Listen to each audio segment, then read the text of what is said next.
নমস্কার, আমার চ্যানেলে আপনাদের সকলকে স্বাগত।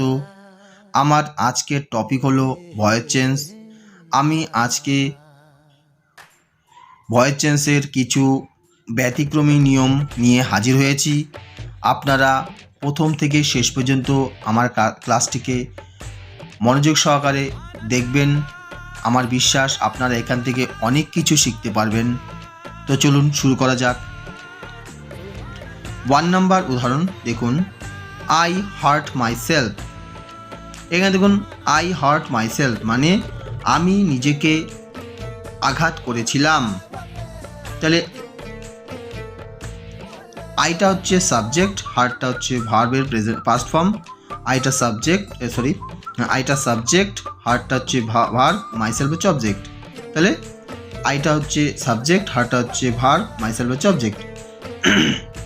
কিন্তু দেখুন এটা ব্যতিক্রম কি আছে, আমরা কিন্তু অবজেক্ট আগে আনবো না, আমরা কি করব, আইটাই রেখে দিব। আই ভার্বটা যদি পাস্ট টেন্স সেজন্য ওয়াজ, আই ওয়াজ। হার্টের থার্ড ফর্ম হার্টই হবে, I was hurt by myself নিয়ে আসবো। তাহলে কি লিখলাম, I was hurt by myself. ঠিক আছে, নেক্সট চলুন, he killed himself. He killed himself, হিটা সাবজেক্ট, কিলটা ভার্ব, হিমসেলফ হচ্ছে অবজেক্ট। একই রকম ভাবে আমরা কিন্তু অবজেক্টটাকে নিয়ে আসবো না, এখানে আমরা হিটাকেই রেখে দেব। হি কিলটা যেহেতু পাস্ট টেন্স এই জন্য হির পরে ওয়াজ, কিল্ড থার্ড ফর্ম, তাহলে হি ওয়াজ কিল্ড বাই হিমসেলফ। ঠিক আছে, নেক্সট চলুন 3 number, he did it himself মানে সে এটা নিজে করেছিল। হি ডিড ইট হিমসেলফ মানে সে এটা নিজে করেছিল। তাহলে হিটা সাবজেক্ট, ডিডটা ভার্ব, ইটটা অবজেক্ট।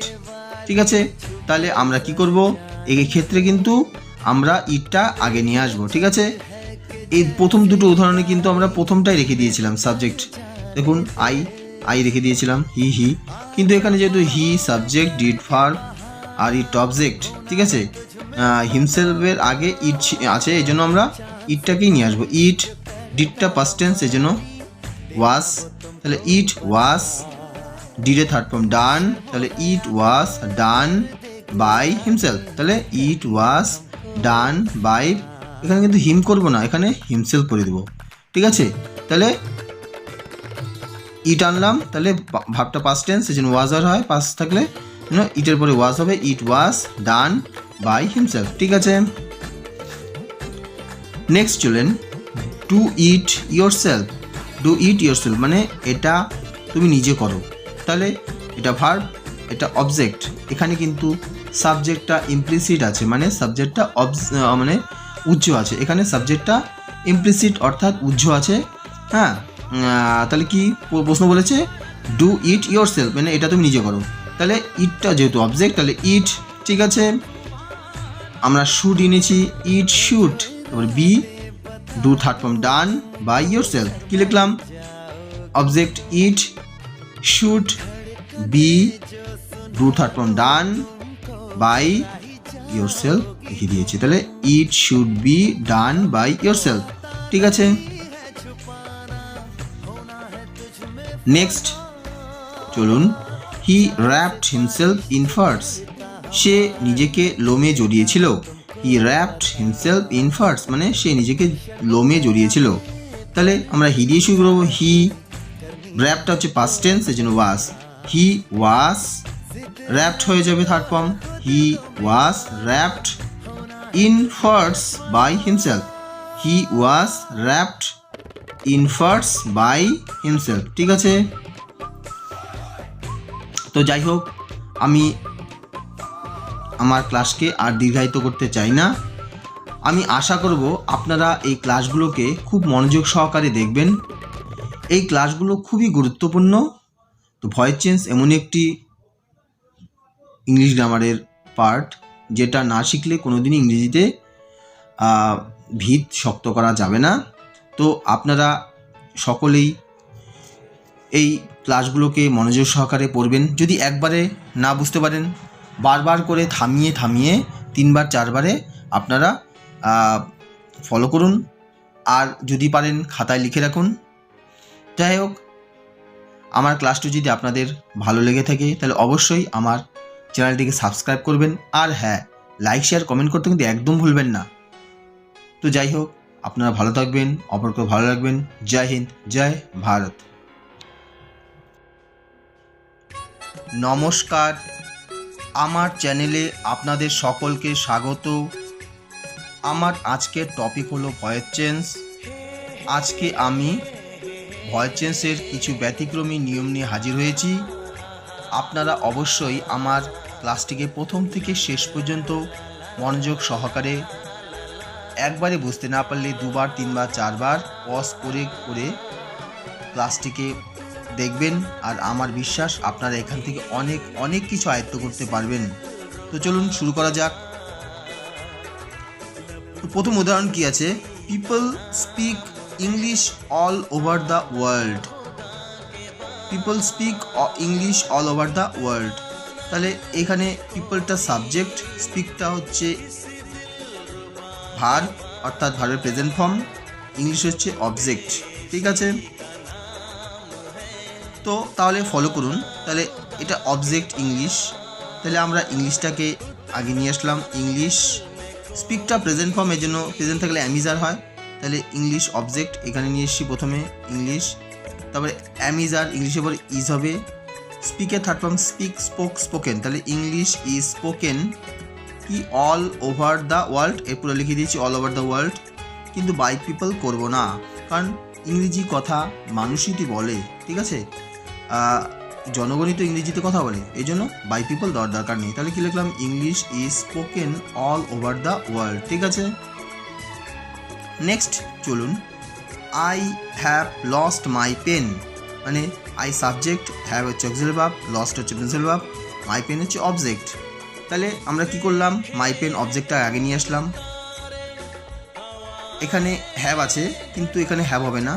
হ্যাভ হচ্ছে ফার্স্ট পার্সন, সেকেন্ড পার্সন, আর বহুবচনের পাশে হ্যাভ হয়। কিন্তু মাই পেনটা যেহেতু থার্ড পার্সন সিঙ্গুলার নাম্বার, এই জন্য এর পাশে হ্যাজ হবে। তাহলে মাই পেন হ্যাজ লস্ট, তাহলে কী লিখলাম? অবজেক্ট মাই পেন নিয়ে আসলাম। মাই পেন হ্যাজ, তারপরে বাইতে been, BWN been, lost third form lost, by me করার দরকার নেই। তাহলে my pen has been lost. ঠিক আছে, নেক্সট কি আছে? I have sold my watch, মানে আমি আমার ঘড়িটি বিক্রি করেছি। তাহলে আইটা সাবজেক্ট, হ্যাভটা অক্সিলারি ভার্ব, সোল্ডটা প্রিন্সিপাল ভার্ব, মাই ওয়াচ হচ্ছে অবজেক্ট। তাহলে অবজেক্ট নিয়ে আসলাম মাই ওয়াচ, তারপরে হ্যাজ, মাই ওয়াচটা থার্ড পার্সন সিঙ্গুলার নাম্বার, এই জন্য হ্যাজ হলো। My watch has been sold. ঠিক আছে, ক্লিয়ার। নেক্সট চলুন। দ্য অথরিটি প্রহিবিটস স্মোকিং, কর্তৃপক্ষ ধূমপান নিষেধ করেছে। তাহলে দ্য অথরিটি সাবজেক্ট, প্রহিবিটস হচ্ছে ভার্ব অর্থাৎ ভার্বের প্রেজেন্ট ফর্ম, স্মোকিং হচ্ছে অবজেক্ট। তাহলে অবজেক্ট স্মোকিংটা আগে নিয়ে আসলাম। স্মোকিং যেহেতু present form, is, smoking is, prohibited third form হচ্ছে প্রহিবিটেড। কী বলছি? অবজেক্ট স্মোকিংটা অবজেক্ট, এই জন্য smoking is prohibited, smoking is prohibited. ঠিক আছে, ক্লিয়ার। নেক্সট চলুন। The police arrested him, the police arrested him. The পুলিশটা সাবজেক্ট, অ্যারেস্টেড হচ্ছে ভার্ব, হিমটা হচ্ছে অবজেক্ট। তাহলে আমরা কি জানি? হি থাকলে অ্যাক্টিভে হি থাকলে প্যাসিভে গিয়ে হিম হয়, আর অ্যাক্টিভে যদি হিম আছে তাহলে হি হয়ে যাবে। আমরা কি জানি? আই থাকলে মি হয়, কিন্তু মি থাকলে আই হবে, এই জন্য হি থাকলে হিম, তাহলে হিম থাকলে হি, তাহলে অবজেক্ট হিম, এই জন্য হি নিয়ে এসেছি। হি ভার্বটা প্রেজেন্ট, ভার্বটা পাস্ট টেন্স, তাহলে হিমটা হি এনেছি, হিমটা প্যাসিভে হি এনেছি, আর পাস্ট টেন্স থাকলে ওয়াজ হয়, হি ওয়াজ অ্যারেস্টেড। ঠিক আছে, অ্যারেস্ট তো পুলিশই করে, এই জন্য বাই দ্য পুলিশের কোনো প্রয়োজন নেই। তাহলে হি was arrested.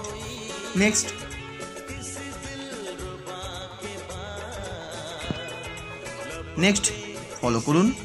We can gain nothing without labour, মানে পরিশ্রম ছাড়া আমরা কিছুই লাভ করতে পারি না।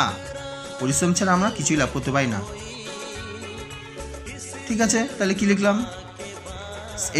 ওইটা হচ্ছে সাবজেক্ট, ক্যান মডেল ভার্ব বা অক্সিলারি ভার্ব, গেইনটা হচ্ছে প্রিন্সিপাল ভার্ব, নাথিং হচ্ছে অবজেক্ট। তাহলে অবজেক্ট আগে নিয়ে আসলাম নাথিং, অবজেক্ট নাথিং, তারপরে ক্যান আনলাম, তারপরে ক্যানের পরে বি আনলাম, নাথিং ক্যান, এই যে ক্যানটা নিয়ে আসলাম, নাথিং পরে এই ক্যানটা নিয়ে আসলাম, nothing object nothing, nothing can be gain, third form করলাম gained, nothing can be gained without labour. ঠিক আছে, তো আমি আমার ক্লাসকে আর দীর্ঘায়িত করতে যাচ্ছি না, আমি আমার ক্লাসকে এখানেই শেষ করছি। আপনারা অবশ্যই আমার চ্যানেলটিকে প্রথম থেকে শেষ পর্যন্ত মনোযোগ সহকারে দেখবেন, আর প্রতিটি ক্লাসই খুবই গুরুত্বপূর্ণ। আপনারা এই ক্লাসগুলো একবারে না বুঝতে পারলে দুবার, তিনবার, চারবার করে পজ করে করে থামিয়ে আপনারা ক্লাসগুলো ফলো করুন। আর আমার বিশ্বাস আপনারা এখান থেকে অনেক অনেক কিছু শিখতে পারবেন। আর যদি ক্লাসটি ভালো লাগে তাহলে অবশ্যই আপনারা আমার চ্যানেলটিকে সাবস্ক্রাইব করবেন। আর হ্যাঁ, লাইক শেয়ার কমেন্ট করতে কিন্তু একদম ভুলবেন না। তো যাই হোক, আপনারা ভালো থাকবেন, অপরকে ভালো রাখবেন। জয় হিন্দ, জয় ভারত।